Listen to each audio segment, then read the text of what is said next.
আসসালামু আলাইকুম ওয়া রাহমাতুল্লাহি ওয়া বারাকাতুহু। নাহমাদুহু ওয়া নুসাল্লি ওয়া নুসাল্লিমু আলা রাসূলিহিল কারীম। আম্মা বা'দু ফাআউযু বিল্লাহি মিনাশ শাইতানির রাজীম। বিসমিল্লাহির রহমানির রহিম। সম্মানিত দিনী ভাই বোনেরা, যে যেখান থেকে আমাকে এই মুহূর্তে দেখছেন, কথা শুনছেন, সবাইকে মোবারকবাদ।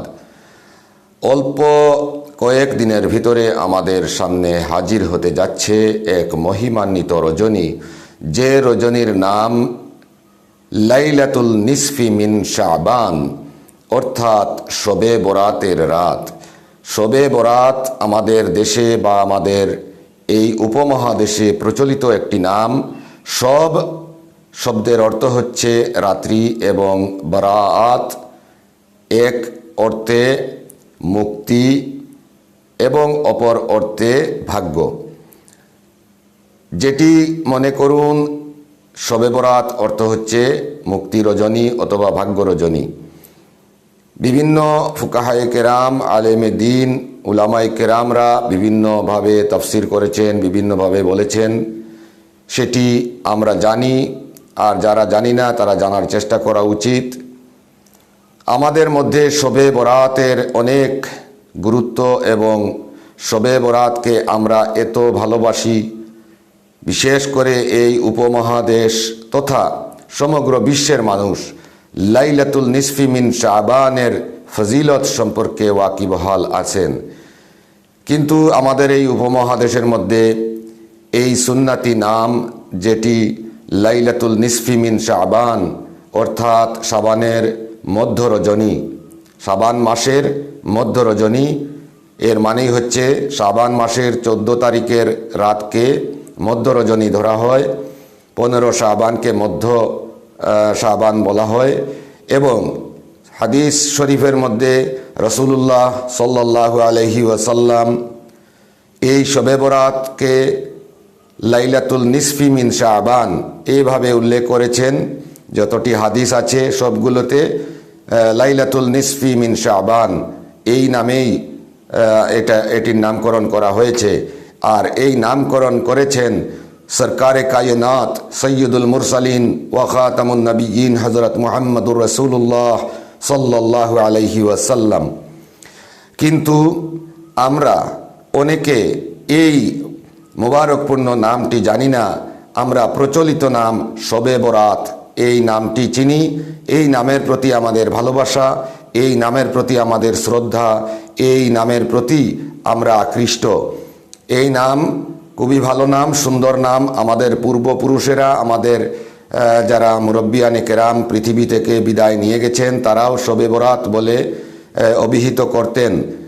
আর আমরাও তাদের কাছ থেকে শবে বরাত শিখেছি। শবে বরাত অত্যন্ত মহিমাপূর্ণ একটি রাত। এটি ফার্সি শব্দ, সব এটিও ফার্সি শব্দ, বরাতও ফার্সি শব্দ। কিন্তু আরবি ভাষায় বারাআত এটিকে মুক্তি হিসাবে উল্লেখ করা হয়েছে। আরবি ভাষায় বারাআত শব্দ মুক্তি বা বিচ্ছিন্ন করা, বিচ্ছিন্ন হওয়া, বিচ্ছেদ হওয়া, কিছু থেকে বিচ্ছিন্ন হয়ে যাওয়া, এরকমের বিষয়কে বারাআত বলা হয়েছে। আর বরাত যেটি, এটি সচরাচর আমাদের বাংলা ভাষায় আমরা ভাগ্যকে বরাত বলি। আর বরাত এটি ফার্সি ভাষায়ও ভাগ্যকে বলা হয়। যদি ফার্সি ভাষা ধরা হয় তাহলেও আমরা শবে বরাত মানে ভাগ্যের রজনী। আর যদি অর্ধেক ফার্সি আর অর্ধেক আরবি আমরা ধরি, যেমন সব ধরলাম ফার্সি আর বারাআত ধরলাম আরবি, তাহলে হচ্ছে মুক্তির রজনী। কিন্তু হাদিসে মুবারকার মধ্যে অনেক হাদিস আছে লাইলাতুল নিসফি মিন শাবান অর্থাৎ এই শবে বরাতের উপর ভিত্তি করে সহি হাদিস, অনেক সহি হাদিস আছে। এরকম 11টি হাদিস আছে। সিহা সিত্তার কিতাবের মধ্যেও আছে এবং সিহা সিত্তার কিতাবের বাহিরেও আছে। সে যাই হোক, আমরা এই রজনী সম্পর্কে আমরা জানি, যেটি কোরআনেও পরোক্ষভাবে ইঙ্গিত করা হয়েছে। আবার হাদিস শরীফে এটিকে লাইলাতুল নিসফি মিন শাবান, শাবানের মধ্য রজনী এরকম বলা হয়েছে। আর আমাদের উপমহাদেশে এটিকে শবে বরাত বলা হয়েছে। যেরকম কোরআনের ভাষায় সালাহ বলা হয়, মানে সালাত নামাজকে বলা হয়, আর রোজা বলা হয়, আমরা রোজা বলি। এটি কোরআনের ভাষা না, এটি কোরআনে হলো সিয়াম, আর আমরা ফার্সি ভাষায় বলি রোজা, নামাজ, এরকম। ঠিক লাইলাতুল নিসফি মিন শাবান, এটিকে আমাদের দেশে ফার্সি ভাষা ব্যবহৃত হয়ে শবে বরাত হিসাবে প্রচলিত হয়েছে। তো অনেকে বলে থাকেন শবে বরাত কোরআনে নেই, হাদিসে নেই। এ কথা শতভাগ সত্য। এর কারণ নামাজও কোরআনে নেই, হাদিসে নেই, রোজাও কোরআনে নেই, হাদিসে নেই, শবে বরাতও কোরআনে নেই, হাদিসে নেই, পীর কোরআনে নেই, হাদিসে নেই। এরকম যদি বলেন, অর্থাৎ এই যে কথা দিয়ে যদি আপনি কাউকে হ্যারাসমেন্ট করতে চান, হারাতে চান, তাহলে এভাবেই বলতে হবে। আসলে কথা হচ্ছে শবে বরাত, নামাজ, রোজা, পীর, এই সমস্ত শব্দগুলো হচ্ছে ফার্সি ভাষা, আর কোরআন এবং হাদিস লিখিত হয়েছে আরবি ভাষায়। অতএব ফার্সি কথা আরবি ভাষায় কিভাবে পাওয়া যাবে? সেই জন্য আমরা কোরআনে পাই তার আরবি শব্দ সালাত অর্থাৎ নামাজ, আর সিয়াম অর্থাৎ রোজা, পীর অর্থাৎ মুর্শিদ বা শেখ, এরকম পাই। এরপরে এই যে শবে বরাত হাদিসে পাই লাইলাতুল নিসফি মিন শাবান। এই হচ্ছে পার্থক্য। এবার আসি এই রাত্রিকে উদযাপনের ক্ষেত্রে। অনেক বিষয় আছে করণীয় এবং অনেক বিষয় আছে বর্জনীয়। আমরা অতি উৎসাহী মানুষ, আমরা ধর্মপ্রাণ মুসলমান, আমরা ধর্মপ্রাণ এই দেশের প্রত্যেক মুসলমানরা এরকম কোনো রজনী আসলে আমরা অনেক ইবাদত বন্দেগীতে মশগুল হয়ে যাই। অনেক সময় আমরা অনেক ছোট কিতাব, অনেক বিভিন্ন মানুষের লিখিত বই এবং কিছু বেদাতি কিতাব, কিছু বানোয়াট কথাবার্তা আমরা শিখি এবং এগুলোর উপরে আমল করতে থাকি, আর আসল আমল আমাদের করা হয়ে ওঠে না।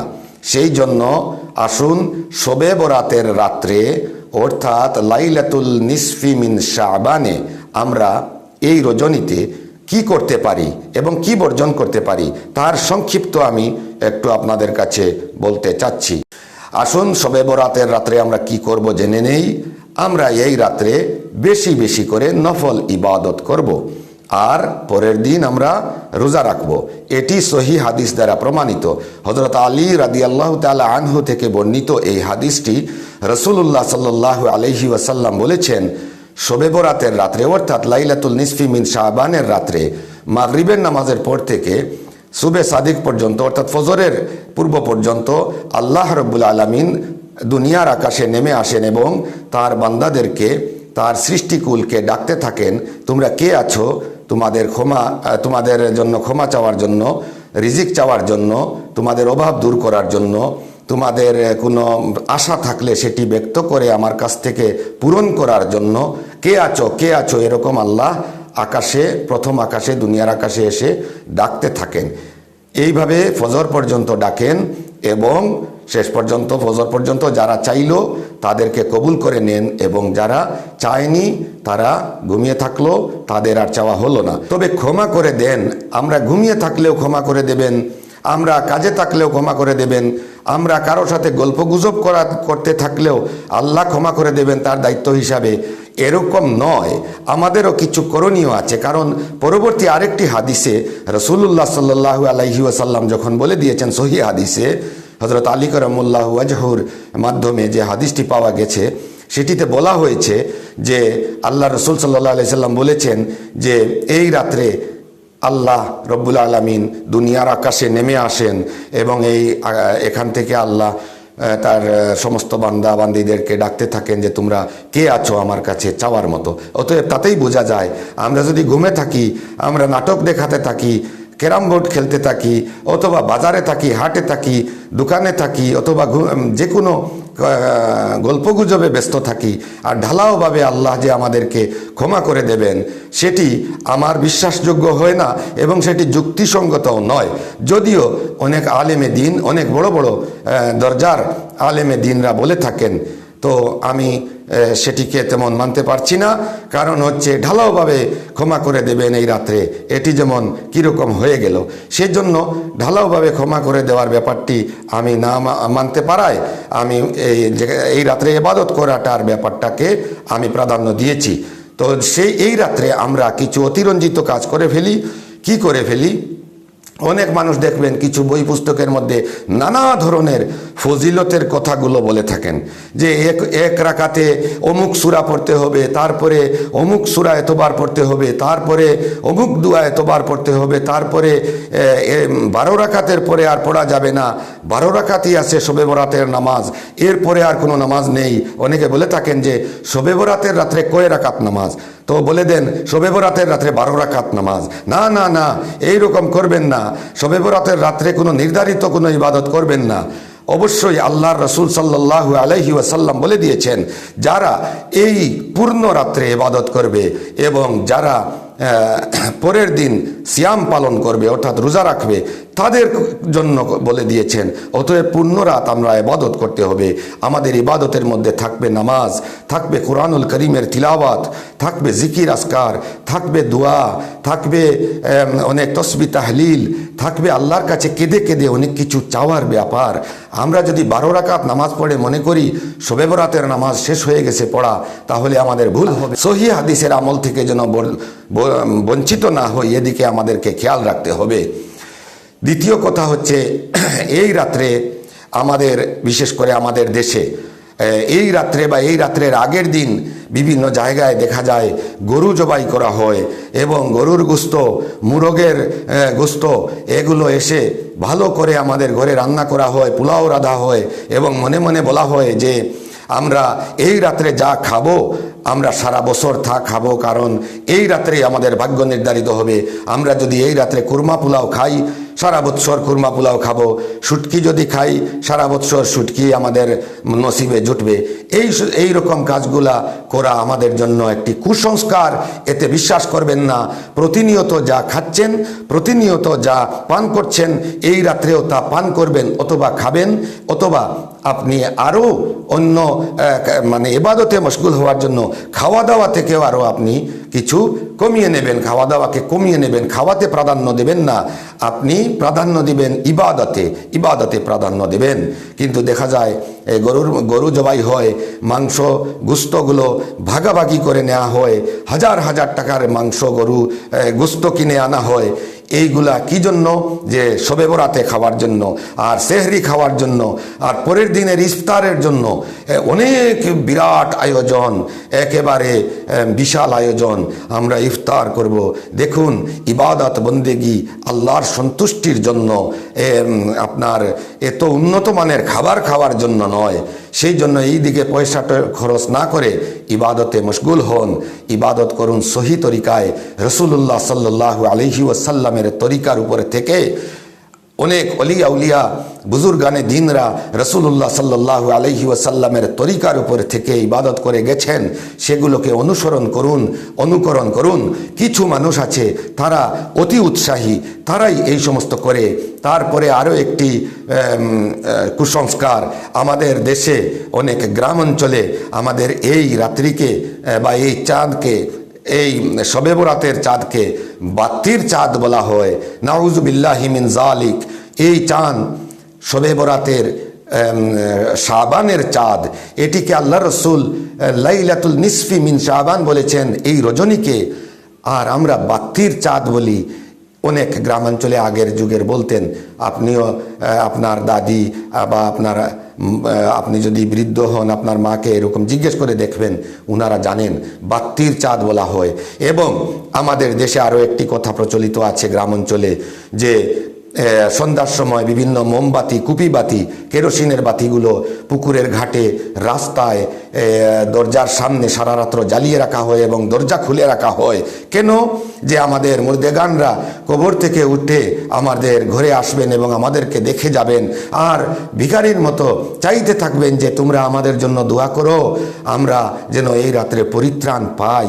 এইগুলো হলো কুসংস্কার, এগুলো থেকে আমাদের মুক্তি পেতে হবে। কারণ হলো কুসংস্কার দিয়ে যদি আমরা ইবাদত বন্দেগি করি তাহলে ইবাদত কবুল হবে না। অযথা রাত্রি জাগ্রত করবেন আর গরুর গুস্ত খেয়ে ব্লাড প্রেশার হাই করবেন, পরের দিন ভালো ভালো ইফতারি করে পেট ফাঁপাবেন এবং আপনার ডায়াবেটিস প্রেশার বৃদ্ধি করবেন, আর পরের দিন থেকে অপেক্ষায় থাকবেন গত রাত্রে অনেক কিছু চেয়েছি আল্লাহর কাছে আর আমার তো আজকে থেকে সব কিছু পাওয়া শুরু হয়ে যাবে। এই রকমের আশা করবেন না। কারণ আল্লাহ রব্বুল আলামিন যদি আপনার ইবাদত কবুল করেন, আল্লাহর কাছে যদি আমাদের বন্দেগি কবুল হয়, তাহলে আল্লাহ ধারাবাহিকভাবে আমাদের সুবিধা অনুযায়ী তিনি তা আমাদেরকে দেবেন ইনশা আল্লাহ। এছাড়াও আমরা দোয়া চাইব আল্লাহর কাছে এভাবে যে রব্বানা আতিনা ফিদ দুনিয়া হাসানা ওয়া ফিল আখিরাতি হাসানা ওয়া কিনা আযাবান নার। হে আল্লাহ, আপনি আমাদেরকে দুনিয়ার সৌন্দর্য দান করুন, আখিরাতের সৌন্দর্য দান করুন এবং আমাদেরকে দুজখের আগুন থেকে মুক্তি দান করুন। এই দোয়া করলে আর কিছুই চাইতে হয় না। কারণ দুনিয়ার যদি সৌন্দর্য আল্লাহ আমাদেরকে দিয়ে দেন, তিনি ভালো জানেন কোন বিষয় আমাদের জন্য সুন্দর হবে, তিনি জানেন কোন বিষয় করলে আমরা আখিরাত সুন্দর করতে পারবো।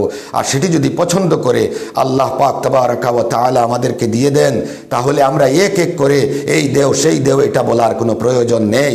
আমরা আল্লাহর ইবাদতে মশগুল থাকবো। চাওয়াটা পরে চাইবো, আমরা আগে ইবাদত করে নেই। আমরা মালিকের কাজ না করে পারিশ্রমিক চাওয়া যেরকম বুকামি, সেরকম ইবাদত না করে আল্লাহর কাছে চাওয়াও বুকামি। আর মনে রাখবেন, শবে বরাতের অর্থাৎ লাইলাতুল নিসফি মিন শাবানের রাত্রের ইবাদতগুলো হচ্ছে নফল ইবাদত। আমাদের ফরজ ইবাদতগুলো যেন সারা বৎসর দাইম এবং কাইমার সাথে আমরা পালন করতে পারি, আর পাশাপাশি আমরা নফলগুলোও যেন প্রতি রাত্রেও আমরা এরকম পালন করতে পারি। বিশেষ করে এই লাইলাতুল নিসফি মিন শাবানের ফজিলত থেকে আমরা যেন বঞ্চিত না হই, সেই জন্য আমরা এই রাতকে অত্যন্ত মহিমান্বিত রজনীকে আমরা উদযাপন করব আল্লাহর বন্দেগি, আল্লাহর ইবাদতের মাধ্যমে। আল্লাহ রব্বুল আলামিন যেন আমাদেরকে তৌফিক দান করেন। ওমা তৌফিকি ইল্লা বিল্লাহ। আর আমি আপনাদের কাছে দোয়া প্রার্থী, আমি এক অধম গুনাহগার, আমার জন্য আপনারা দোয়া করবেন। আল্লাহ রব্বুল আলামিন আমার যেন কল্যাণ দান করেন, আর আল্লাহ যেন আপনাদের সকলের কল্যাণ দান করেন। আমিন। ওয়া আখিরু দাওয়ানা আনিল হামদুলিল্লাহি রাব্বিল আলামিন। আসসালামু আলাইকুম ওয়া রাহমাতুল্লাহি তাআলা ওয়া বারাকাতুহু।